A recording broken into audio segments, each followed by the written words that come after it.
We build our physics on top of our intuitions, and the intuition for a very long time, as represented in Newtonian physics, is that time is a river that flows past, and we passively track that. And then with Einsteinian physics, the idea was, okay, well actually it can stretch or squish depending on your frame of reference. But I think it's a lot worse than that, and that's what I'm going to tell you about very briefly.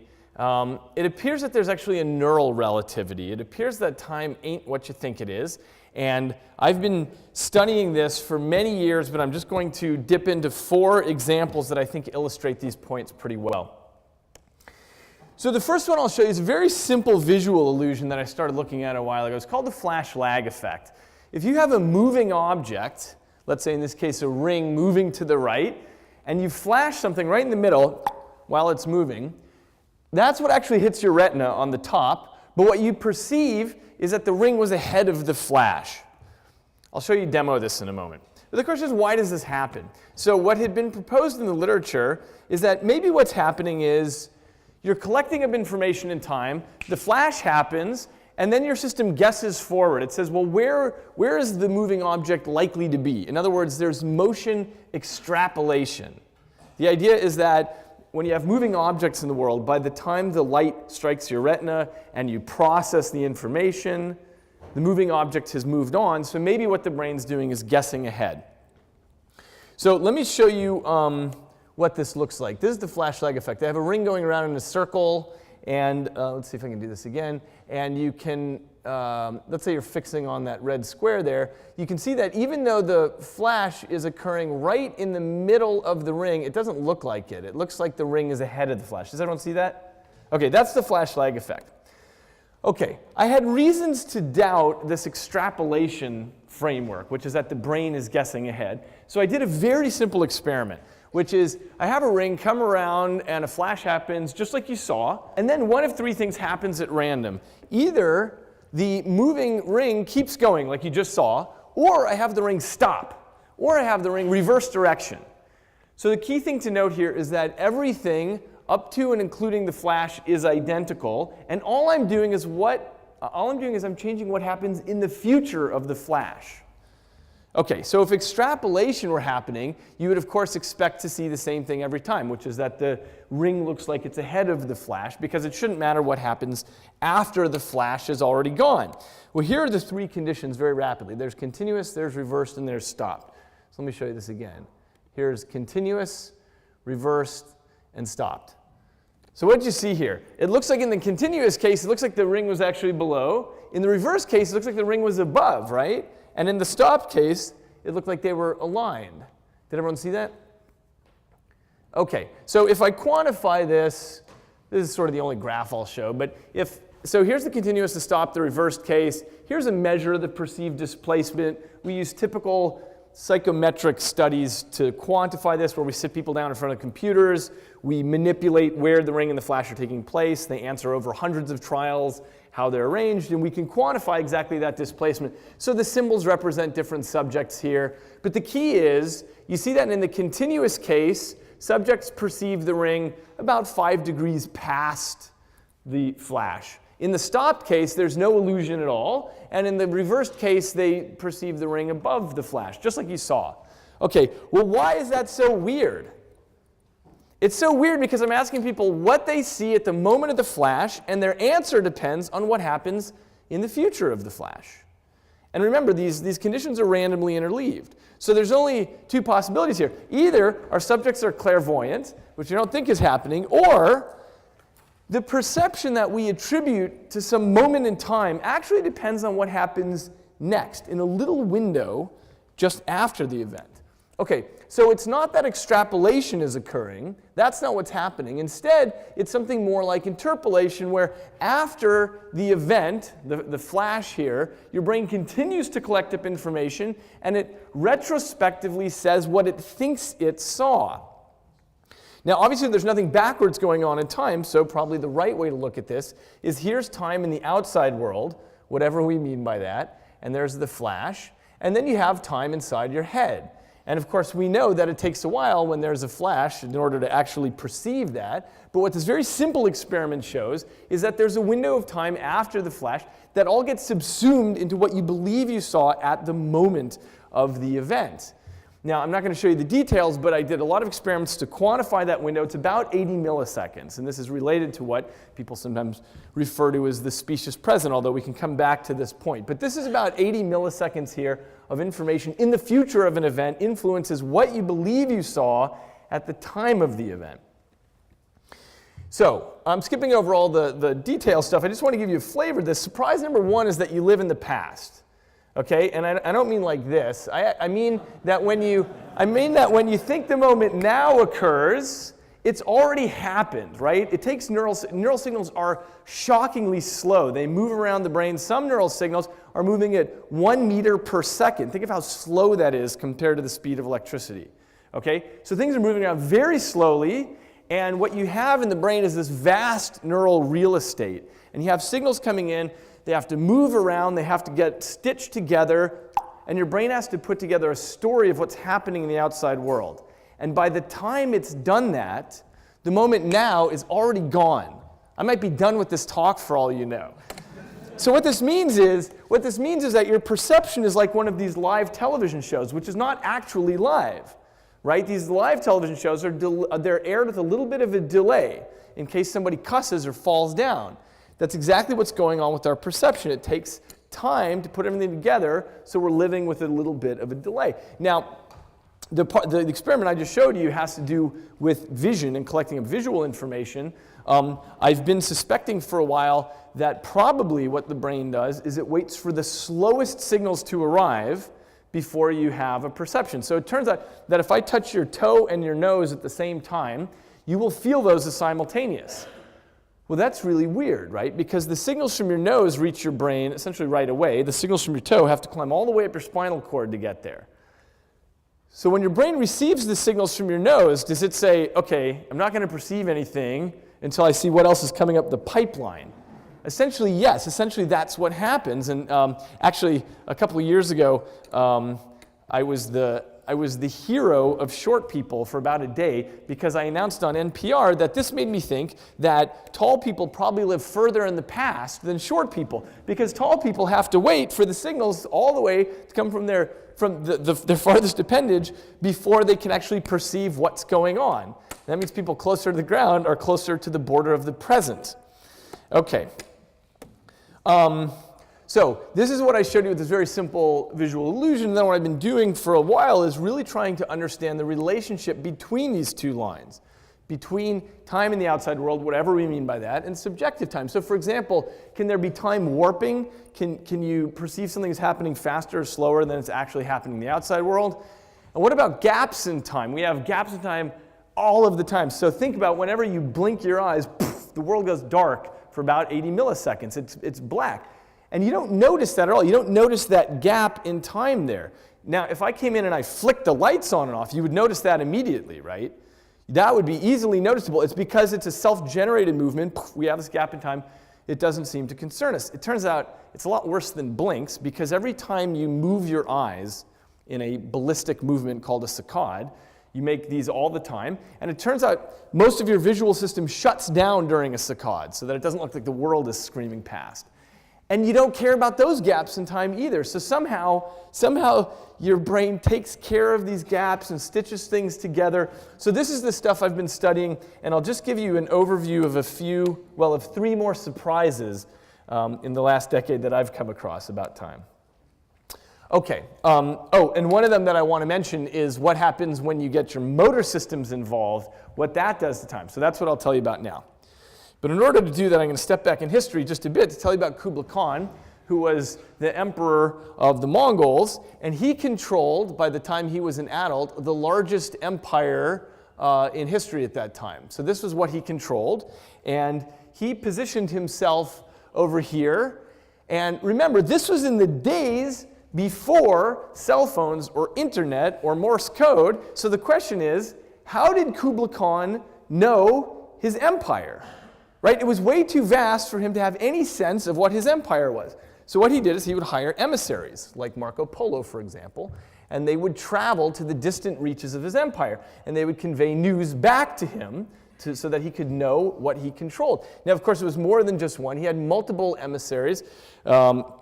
that would go and explore his empire and come back and tell him news. Now, I've never heard any historian address this, but I imagine this must be true, that Kublai Khan had a temporal problem, which is you might get one emissary coming back and telling you about a war that has just ended, and another one coming back and telling you about a war that has just begun, and they're actually talking about the same war, but because of weather and travel problems and so on, you might get these guys streaming in at very different times. And his challenge is to figure out what actually happened in his empire temporally, given that these guys are getting there at different rates. So you see Kublai Khan's problem. It's exactly the problem that the brain has. So when the brain puts out a motor act, like sends a motor act down, kicking the ball, it gets all these sensory signals back. You have vision, you have touch, you have hearing the ball. And the problem is that all of these things are not only processed in different parts of the brain, but they're processed at totally different speeds. It turns out that all your different senses have completely different architectures for processing. Your sight and your hearing and your touch have different architectures, and they process at totally different speeds. Okay, so in this vast neural territory here, you're getting signals coming in at different times in different places and getting processed at different speeds. This is, by the way, why they use a gun at the Olympics to start the sprinters, because you can get off the blocks faster to a bang than you can to a flash. And that's because your auditory cortex can respond much more quickly to sound than your visual cortex can to vision. And it turns out the weird part is that your brain, even though parts of your brain will process information much faster than others, somehow your consciousness goes through this trouble to synchronize everything. So I stumbled on a paper years ago from the television broadcast engineers in the first days of television who thought, oh geez, we've got a problem. We want to broadcast the audio signals and the visual signals, but how do we make sure that we keep these things synchronized? And they stumbled on something very weird, a discovery they didn't expect, which is that it doesn't actually matter how well they keep it synchronized, because the viewer's brain will synchronize the signals for them. As long as the audio and the visual are within 80 milliseconds of each other, your brain will put those together. They will synchronize them. So for example, if I were dribbling a basketball here, it would look to you like it's synchronized. The sight and the sound of the ball hitting the ground would be synchronized. If I backed up from you and backed up, it would still seem synchronized, until I get to about 110 feet away from you. And then all of a sudden, it would seem asynchronous. You guys have seen this before, right? Where you watch somebody bouncing a basketball and it seems like the sight and the sound aren't matched up. Well, what's special about 110 feet? You can guess, the speed of light and the speed of sound are now reaching you at sufficiently different times, about 80 to 100 milliseconds apart from one another. And at that point, your brain can't synchronize it anymore. At that point, your brain sees them as being asynchronous. But the point I want to make is that as long as the signals arrive within a certain window, your brain will go through this trouble of putting them together.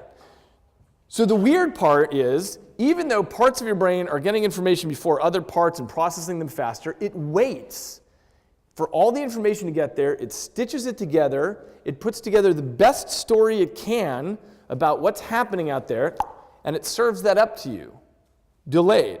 So when I do this, I see it and I feel it and I hear it all at the same time. Okay, well, why is this important? Part of why it's important is because causality is one of the most important computations that we do, figuring out what did I make happen in the world and what things just happen. Well, in order to do that, I have to know when I put out a motor act and when I got the feedback. If I do this, but I feel like, oh, I got feedback before I even did the act, I would get the computation of causality incorrect. And it turns out, at bottom, causality is a temporal order judgment, and maybe the most important one that we make. So this led my student and I to start thinking about something a few years ago, which is, okay, well, what would happen then? Well, let me back up for a second. We started thinking, what are the challenges that the brain has in order to make these temporal order judgments? The challenge is, it always takes you about the same amount of time to put out a motor act, but sensory feedback can change. So when you go from the bright sunlight into a dim room, your retina now talks to your brain about 60 milliseconds more slowly. Something called the retinal impulse response function is slowed down when you're in a dim room. So now all of a sudden, I'm doing motor acts, but I'm getting information more slowly. So things would be out of my expectation, out of sync. There's this real challenge that the brain has. It can put out signals, it can get feedback through all these different channels, but it has to know how to align this. And that got me thinking that there must be some way that it's actively keeping that alignment. There must be some way that it's doing this all the time to keep itself calibrated. So here's what we did to test this hypothesis. We have you press a button and it causes a flash of light. So every time you press the button, it causes a flash of light. But what we do is we inject a little bit of a delay. So you hit the button and there's about 100 milliseconds before the light happens. And our hypothesis was, look, maybe what the system is doing is it just comes to the table with a single a priori assumption, which is if I'm the one who's clearly causing something, then I should be getting that feedback without delay. And if there's a delay, I should go ahead and adjust my expectations until it feels like there's no delay. So this is our way of testing it. We inject a delay, you're causing it, and we do these ways of measuring where we put people through hundreds of trials, and on every trial we're asking them whether things were before and after, and we actually manipulate these things. I won't go into the details, but what we find is exactly this, that the system recalibrates. We find that very quickly, within about 10 button presses, your brain recalibrates what it thinks is happening in time, so that it now thinks the flash is happening without any delay at all. So surprise number 2 is that time perception recalibrates on the fly all the time, and there's a sub-surprise here too, which is that we realized if we train you up to a particular delay, let's say this 100 milliseconds later, and now we drop a flash in there surprisingly at 40 milliseconds, you're now going to think that this flash happened before you pressed the button. You will say, oh, the flash happened before I even got there, I didn't cause it. So surprise number 2.5 here is this illusory reversal of cause and effect, which we can generate in the laboratory effortlessly. Well, I looked at the way people were having this illusion, where we would suddenly, remove a delay, and they say, oh, I didn't do that. And I thought, gosh, these systems are very sensitive. You have these systems that always need to recalibrate, and people can get these things wrong. Could there be a situation where these systems would break or go wrong, and you would actually have pathologies of time? And what struck me was maybe schizophrenia fundamentally is a disorder of time perception. And I'll tell you why I say that. Because I would watch these subjects in the lab, they'd press the button causing the light, and they'd say, whoa, it wasn't me. I didn't cause that.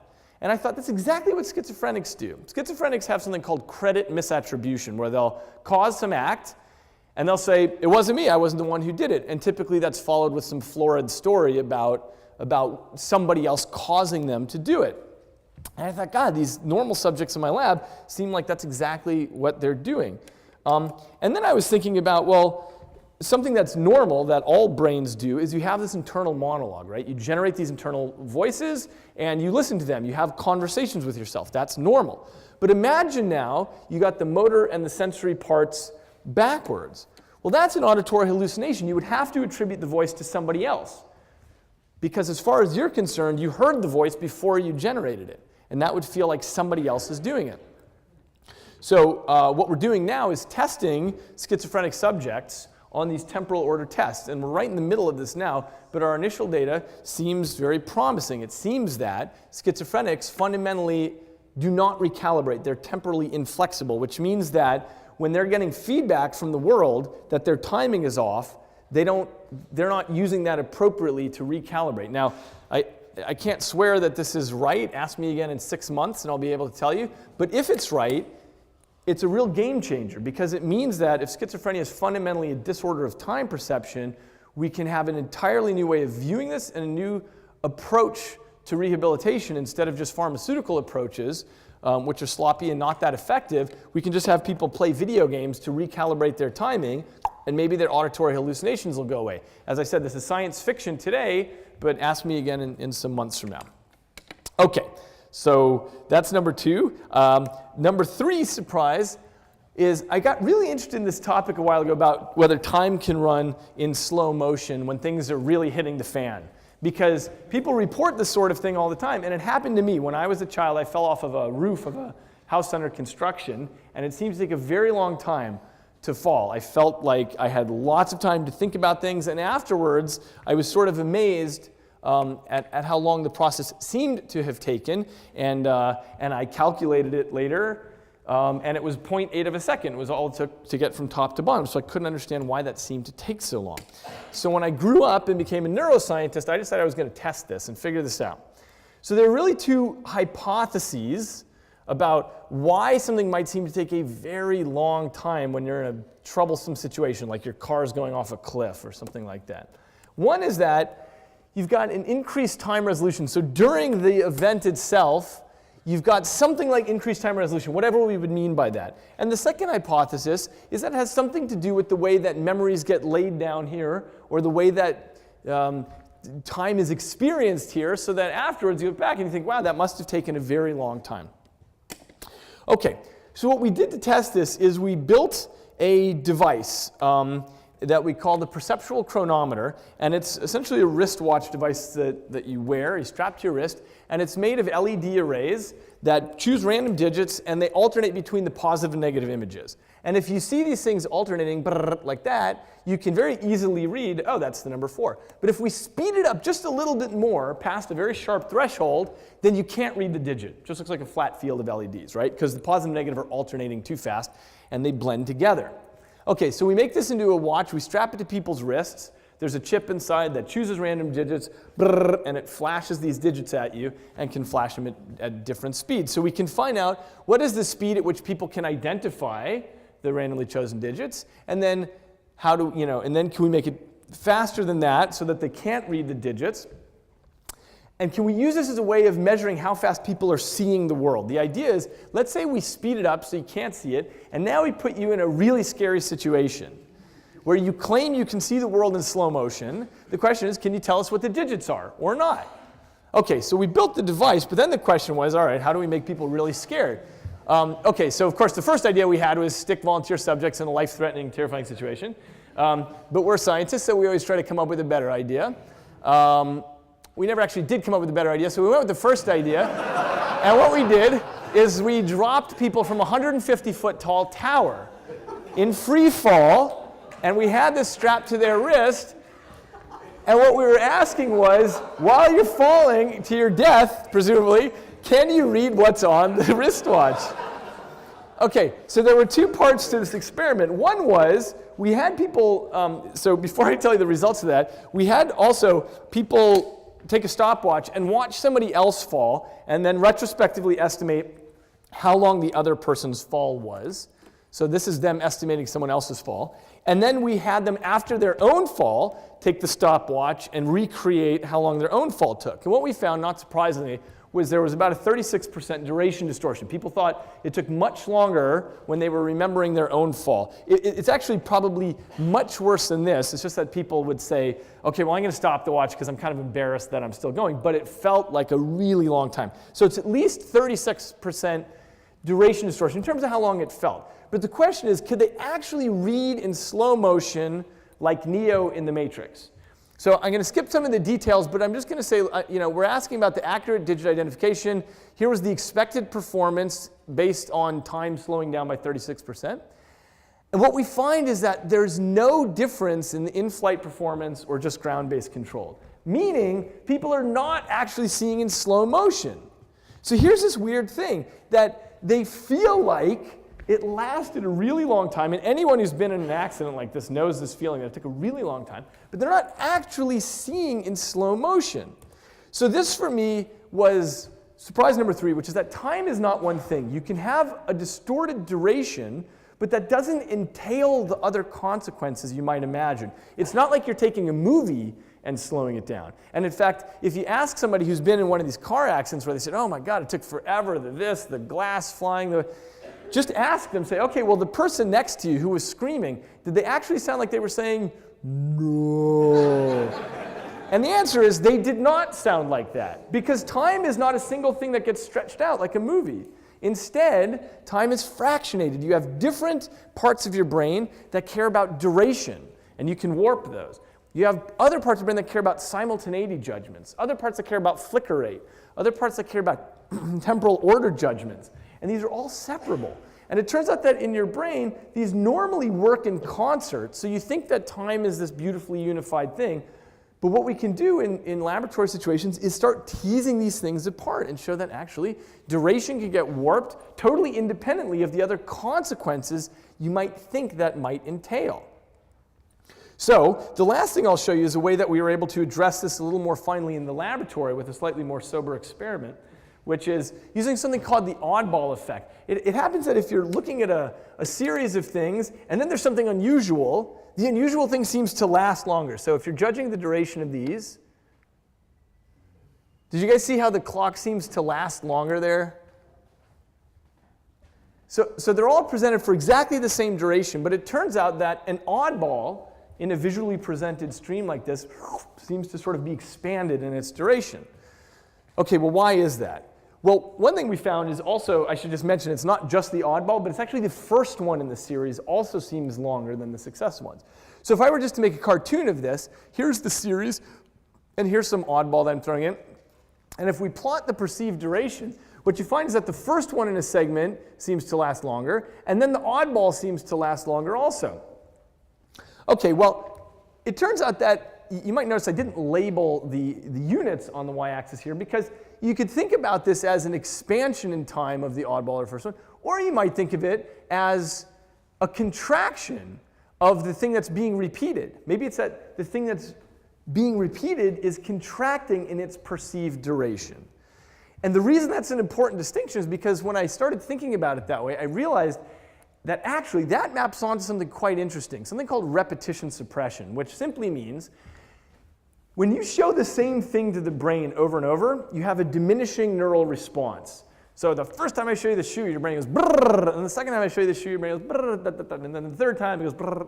Your brain doesn't care as much. Now, this used to be interpreted as fatigue of the neural response, but probably the better interpretation is that it has to do with coding efficiency. Your brain says, oh, I get it, it's going to be a shoe, it's going to be a shoe. And as your brain gets better coding efficiency, it can burn less energy.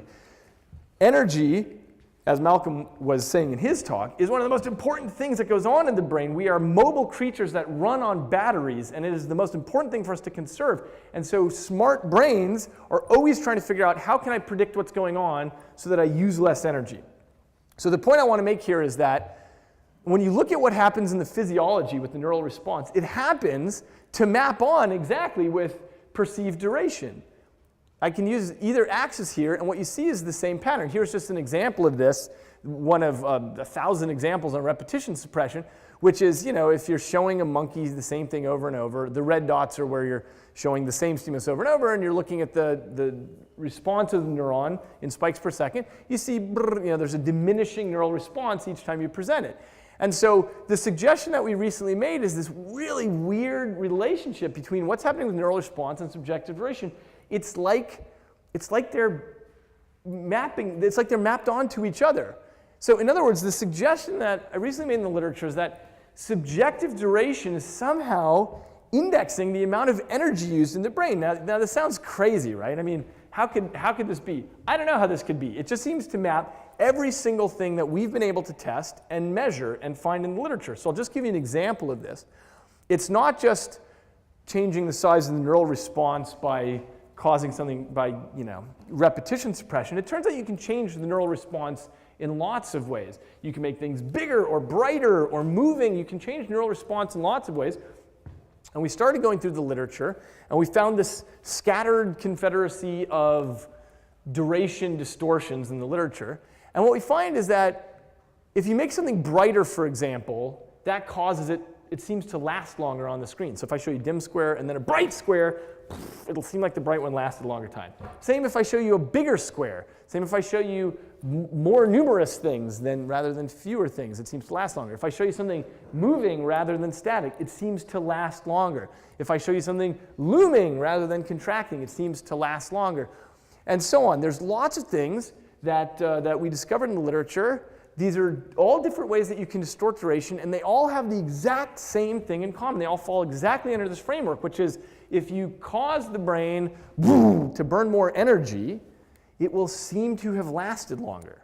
Now, this is completely crazy, except that it happens to be consistent with everything we can find and everything that we're studying in the lab. So surprise number 4 then is that the suggestion I'm making is that subjective duration varies with neural energy. Now, I don't know that it's proportional. It might be nonlinear, and there are 150 ways that this needs to be refined. We don't know if it's for particular cell types in the brain, particular brain areas, particular types of patterns of activity. Don't know. All I know is that this seems to be true right now, that these things map onto one another. So just to summarize the 4 surprises that I told you, the first one is that we live in the past, and if information slightly in the future of an event can influence what you think you see at the time of the event. Temporal order recalibrates dynamically, and it only takes several seconds for you in the laboratory to start readjusting your timing, such that we can cause an illusory reversal of action and effect by suddenly removing the delay, and then you think something happened before you even did it. It's trivial for us to do that in the lab. Time is not one thing, because we can find lots of situations where, let's say, we make you believe that a duration was much longer or shorter, and that doesn't change the other things you think might be entailed by that. And finally, this very wacky hypothesis that just seems to map with all the data right now, which is that subjective duration, how long you feel something lasted, seems to be an index of how much your brain had to work to represent that object. If you present something in the brain, brrr, it'll seem to have lasted a long time. If you present something else, pop, pop, pop, it seems to have lasted a shorter time. And what this all leads us to then, finally, is this question of what is t in the equations. All of our physical equations always get built on top of our intuitions. And what I want to emphasize here is that when we think about time, it's pushed through these psychological filters, these very stubborn, deep psychological filters. And it's only very recently that my colleagues and I have started really teasing this apart and trying to figure out what is time to the brain. So thanks very much, and I'll take questions.